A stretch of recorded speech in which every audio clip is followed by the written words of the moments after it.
바울은 고린도 교회 교인들이 넘어질 수 있다고 조심하라고 알려주고 있습니다. 서 있는데 왜 넘어지게 될까요? 다리에 힘이 부족하면 주변에서 공격이 들어올 때 버티고 서 있을 힘이 약해서 넘어질 수 있습니다. 그때 넘어지지 않으려면 어떻게 해야 할까요? 어떤 공격에도 흔들리지 않고 넘어지지 않을 만큼 다리 힘을 길러야 합니다. 성경에서 넘어지는 것은 시험을 당한다는 의미입니다. 고린도전서 10장 13절 사람이 감당할 시험 밖에는 너희가 당한 것이 없나니 오직 하나님은 미쁘사 너희가 감당하지 못할 시험 당함을 허락하지 아니하시고 시험 당할 즈음에 또한 피할 길을 내사 너희로 능히 감당하게 하시느니라. 시험은 하나님께서 하나님의 자녀들이 믿음 위에 잘 서 있는지 테스트 하시는 것입니다. 믿음이 어떤 상황에도 잘 서 있으려면 단단한 기초를 가지고 있어야 합니다. 마태복음 7장 24절에서 25절 그러므로 누구든지 나의 이 말을 듣고 행하는 자는 그 집을 반석 위에 지은 지혜로운 사람 같으리니 비가 내리고 창수가 나고 바람이 불어 그 집에 부딪히되 무너지지 아니하나니 이는 주추를 반석 위에 놓은 까닭이요. 어떤 사람이 집을 짓는데 모래 위에 집을 짓게 된다면 비가 많이 오고 바람이 많이 불게 되면 모래가 그 집을 붙잡아 주지 못해서 모래 위에 지은 집은 넘어지게 됩니다.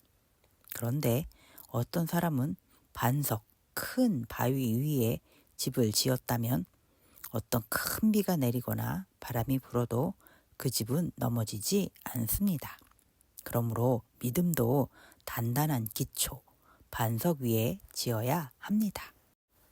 그런데 하나님이 자녀를 시험, 테스트 하신다니 시험하시는 하나님은 나쁜 하나님이 아닌가요? 고린도전서 10장 13절에 보면 오직 하나님은 미쁘사 너희가 감당하지 못할 시험 당함을 허락하지 아니하시고 시험 당할 즈음에 또한 피할 길을 내주신다고 하셨습니다. 하나님은 우리가 시험을 잘 견디기를, 이겨내기를 바라십니다. 하나님은 우리가 시험을 잘 견뎌서 이겨낼 수 있도록 도와주십니다. 창세기 22장 13절 아브라함이 눈을 들어 살펴본즉 한 순양이 뒤에 있는데 뿔이 수풀에 걸려 있는지라 아브라함이 가서 그 순양을 가져다가 아들을 대신하여 번제로 드렸더라. 하나님께서 어느 날 아브라함에게 100세에 얻은 귀한 아들 이삭을 번제로 하나님께 드리라고 하셨습니다. 아브라함은 하나님의 말씀에 순종합니다. 이삭을 번제로 드리려고 제단 위에 묶어놓고 칼로 죽이려고 했습니다. 그때 하나님은 아브라함에게 그 손을 멈추라고 하셨습니다. 하나님은 아브라함의 믿음을 보시려고 하셨습니다.